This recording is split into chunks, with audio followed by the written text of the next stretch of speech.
Hi mga kaibon! Welcome back po sa channel natin. Ibon at iba pa. Sa mga hindi pa po pala nakasubscribe dyan, ano pang hinihintay nyo po? Subscribe na po kayo at syempre pakihit na rin po yung notification bell para updated po kayo sa mga bagong video na ina-upload natin every week at syempre para updated po kayo sa kaganapan sa mundo ng pag-ibon.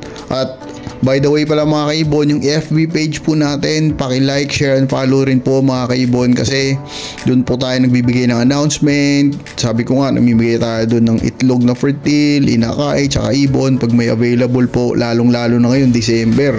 Baka magulat lang po tayo, namimigay po tayo doon agad-agad. At sa mga Shopee supporter po natin, nagpapasalamat po kami sa inyo sa mga positive review nyo doon mga kaibon. Meron nagsabi doon na ang bilis daw lumaki ng mga inakay niya kasi ginagamit na yung patuka natin at yung mga parisan niya marami din daw fertile. Kaya grabe, napakasalamat po namin o nagpapasalamat po kami sa positive review ng isang kaibon natin mga kaibon. Maraming salamat po sa suporta nyo sa patuka natin sa Shopee mga kaibon. At sa mga hindi pa nakatry, try nyo rin po para masubukan nyo. Okay? At ngayong week na to mga kaibon, actually may naka-line up na po tayo na video, kaso lang may isang kaibon na nag-request kasi birthday niya nga. Sige, i-greet na natin to si kaibon, si Sir Kaibon Kim Lee Woo. Happy birthday po, more birthdays to come sa iyo kaibon. At ang request niya po sa atin is yung mga update daw sa mutation for 2025.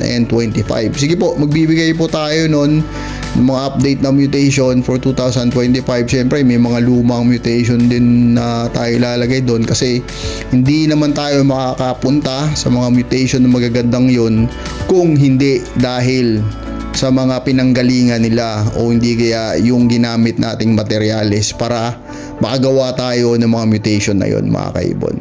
Okay?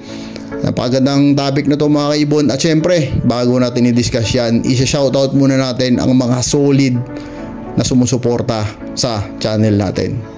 Okay, ngayon syempre mga kaibon, isa-shoutout na po natin ang mga solid na sumusuporta sa channel natin.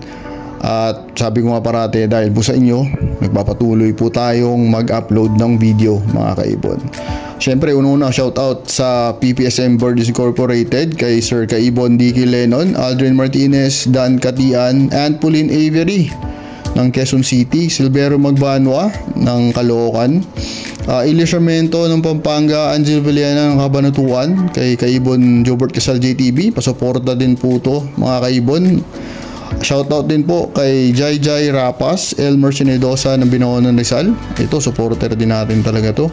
Kay Ibon Super Aero Avery, DL Mini Avery ng Makati, Jaidet Ibunan ng Guadalupe Taguig, mga mag-iibon ng Dapdap, Banban Tarlac, J Case Mini Avery, Sofia Marie ng Paranaque, Kami Toda ng Marikina, Family Speragera at mga anak nilang si James at Betchay at ang asawa niyang si Ma'am Rowena. Maraming salamat po sa Speragera family sa suporta. Frank Aguilar ng Binondo Rizal, Dian Wilson Ibunan ng Muntinlupa, Alexis Onyok, Christopher Matuginas from Indonesia. Wow, mukhang maraming ibon dyan sir At yung wife ni Sir Christopher na si Ma'am Rose at yung kids nilang sina Rizzy at Rizel. Sana tama yung pronunciation ko. Kay Kaibon Louie ng Taguig Avery, Bert Mini Avery, David Mini Avery ng Makati City, KJ Mini Avery ng Samar, at kay Tatay June of Lower Antipolo. Ito, supporter din natin to. Salamat po sa suporta nyo mga kaibon. Maraming salamat po ulit. Okay, ngayon syempre mga kaibon, i-discuss na natin yung napakagandang topic natin ngayon. Request ng isang kaibon natin kasi birthday niya. Happy birthday ulit kay Sir Kaibon Kim Lee Woo. Maraming salamat po sa suporta nyo at more birthdays to come po. Good health. At syempre, yung request ni kaibon natin is yung mga bagong project o yung mga bagong mutation na naman sa 2025. Actually, every year ang nangyayari Kung ba carry over, ibig sabihin mga mutation or mga materyales from 2024, ina-upgrade lang po natin o binibigyan natin ng ibang karga, yung mga ibon.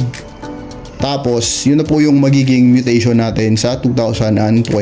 Pero syempre, ang mga materyales nito is galing pa rin sa 2024, mga lumang materyales, kasi nga hindi naman tayo makakapunta sa mga magagandang materyales o magagandang finished product na mutation kung hindi magsisimula sa materyales na gagamitin natin sa kanila.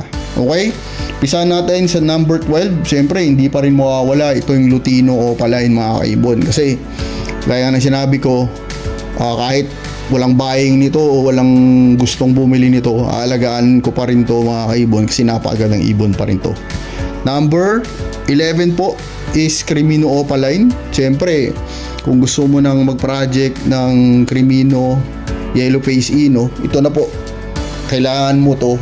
Hindi ka pwedeng makapunta doon kung hindi mo magagawa to mga kaibon, o hindi mo makakargahan muna ng Crimino Opaline o Par Blue yung ibon na yun, tapos may kargang ino mga kaibon. Kaya kailangan pa rin tong mga ibon na to. Susunod syempre Par Blue Opa Dan.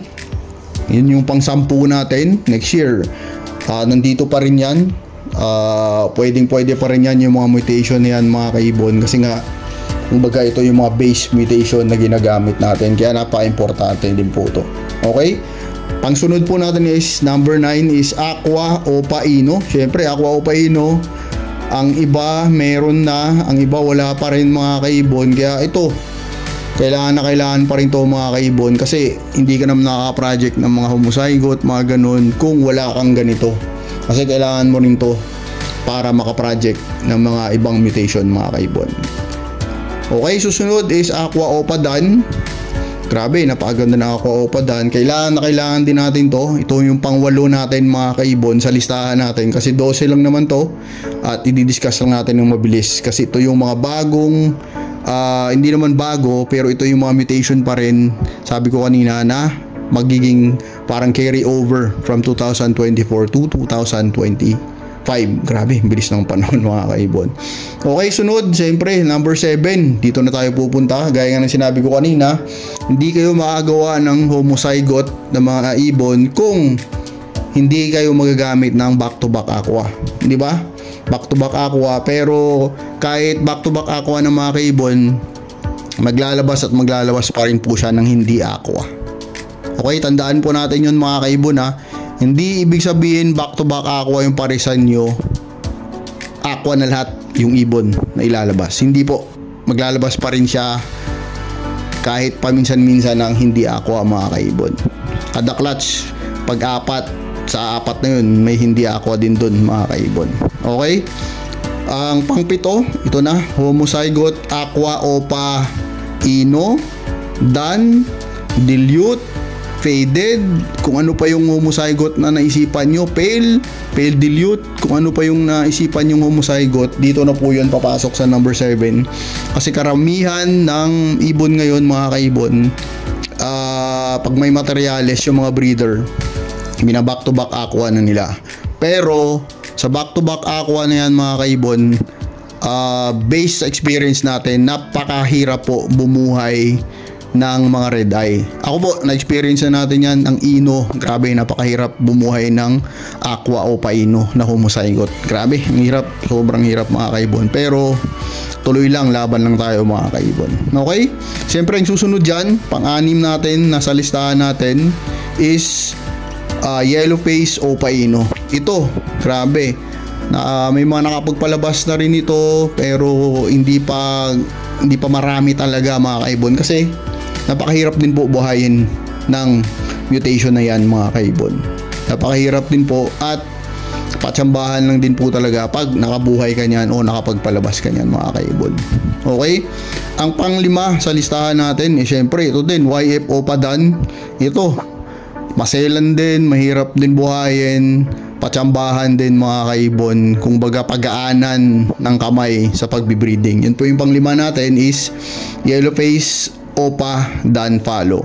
Ito, susunod, kasi papasok na tayo sa mga Blue Series. Kaya ang mga mag-iibon natin next year, ang banggaan na talaga aqua yellow face na, mga ganun na. Pero ito na yung mga finished product nito, ito na yung ipina-project for next year. Ang number 4 natin, syempre aqua yellow face opaino. Wala tayong mahanap na picture pa nito mga kaibon, kasi wala pa ata nakapagpalabas nito, pero may mga nagpa-project na ito. Next year magpa-project na talaga tayo nito mga kaibon. Kompleto na tayo sa materialis dyan. Sana bago matapos ang taon next year, isa tayo sa makapagpalabas nitong ibon na to mga kaibon. Ano kaya itsura nito? May nakita na rin tayo ng mga ganito, pero hindi red eye, tapos hindi opa. Kaya tingnan natin kung ano yung kalalabasan ng ibon na to. Nakaka-excite mga kaibon. Siyempre siguro ang ganda ng ibon na to. Okay, ang pangatlo sa listahan natin mga kaibon is aqua yellow face opa dan. Siyempre doon lang din naglalaro yung project na to mga kaibon, sa dan. At aqua yellow face opa dan, ano kaya itsura nito din mga kaibon. Wala rin tayo mahanap na picture pa nito sa ngayon. Baka may nakapagpalabas na nito o ayaw lang nila i-post. Hindi natin alam mga kaibon pero wala tayong makita at wala pa tayong nakakita sa personal nito. Kaya nakaka-excite din na makita kung anong kalalabasan, kung ano magiging itsura ng mga ibon na to. Grabe. Ito, ang pangalawa sa listahan natin, yellow face o papalid, meron na nito. May nakita na tayo nito sa personal at may picture tayo nakuha. Salamat sa may-ari. At actually kilala din naman natin yung may-ari ng ibon na to. Nakapunta na naman tayo dun sa kanila. Actually next week baka busy kasi, pero may schedule sana kami doon na pumunta, pero baka hindi tayo makasama. Pero siya yung may hawak nito at kauna-unahang merong yellow face o papalid dito sa Pilipinas. Okay mga kaibon, yan po yung pangalawang ibon na nasa listahan natin. At syempre ang pinakauna sa listahan natin is aqua yellow face o papalid. Ano yung itsura nito? Grabe na siguro to mga kaibon. Mabigat, sobrang bigat na ng mga mutation na to mga kaibon. Wala tayong mahanap kasi na picture din ito, kasi syempre baka wala pang nakapagpalabas nito. Wala rin naman tayong update sa Indonesia ngayon kasi hindi naman tayo nag-check ng Facebook nila doon. At yung kaibigan natin na may contact sa Indonesia, medyo wala na rin, hindi na rin sila nag-uusap masyado, kaya medyo wala tayong update kung ano yung mga pabuga nila doon. Pero syempre advance sobra doon. Syempre mga kaibon, may nakita din naman tayong yellow face na opaline na dome jade. May nakita tayo, ang ganda din nun mga kaibon. Special mention na lang natin dito. Pero yun, sa 2025 maganda rin yung project mga kaibon. Isa rin sa mga dapat abangan din natin, yung mga ganong klaseng mutation mga kaibon. Pero ang sa listahan natin, dito lang muna tayo sa palid, kasi ito po yung sikat talaga din naman mga kaibon, versus sa dome jade. Mas sikat yung palid, pero maganda rin naman, magandang dalawa. At alam ko marami na rin may hawak kasi ng palid na pinaproject sa yellow face, pinaproject sa aqua. Kaya ginawa siya nating number 1, yung aqua yellow face o papalid na to mga kaibon. Pero sabi ko nga, lahat naman ng mutation magaganda mga kaibon. Nasa tao lang yon kung ano yung gusto niya. Siyempre kanya-kanya tayong hilig, kumbaga kanya-kanya tayong trip mga kaibon. Kaya ito na po yung mga mutation na nakalista sa atin dito mga kaibon. Sa mga kaibon natin, alam ko yung iba wala pang mga pamaterials nito. Hindi natin po kailangan maghabol mga kaibon. Kung ano lang po yung meron tayo, enjoy natin mga kaibon. Maging kontento tayo kung ano yung ibon na meron tayo sa ibon na natin mga kaibon. Kasi ang happiness o ang joy sa puso natin ano yun satisfaction yun mga kaibon. Huwag natin kumpara yung mga ibon natin sa ibon ng ibang breeder kasi kanya-kanya po, iba-iba. Okay mga kaibon, at gusto ko nang i-announce sige, next week na lang mga kaibon kasi magpaparapol tayo syempre mga kaibon. May mga ibon tayo nakahanda doon, may paparapol tayo sa inyo mga kaibon. Syempre hindi mawawala yun. Okay? Pag may mga invitation pa kayong gusto mga kaibon, comment down below nyo lang mga kaibon, at maraming mga kaibon natin makakabasa niyan at may inspire din mga kaibon. Okay, sana nag-enjoy po kayo. See you next time po mga kaibon. God bless po sa lahat na mag-ibon, sa pamilya nyo. Ibon at iba pa po. Maraming salamat. Bye po.